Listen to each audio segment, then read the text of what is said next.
నమస్కారం ఘంటారావానికి స్వాగతం. ముందుగా ప్రధాన అంశాలు. తిరుపతిలో పండుగ వాతావరణం. మహానాడుకు తరలి వస్తున్న నేతలు, పేర్ల నమోదుకు భారీ క్యూ.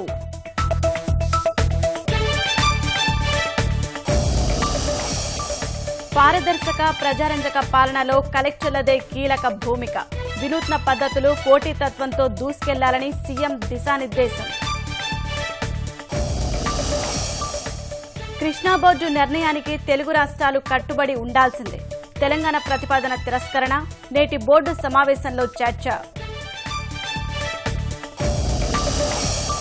2 ఏళ్ల మోదీ పాలనపై అడ్వాణీ ప్రశంసల వర్షం. నిజాయితీ పాలనతో హామీలు నెరవేరుస్తున్నారని కితాబు.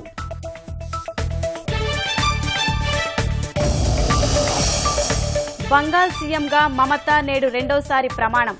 41 మంది మంత్రులతో కొలువుదీరనున్న టీఎంసీ ప్రభుత్వం.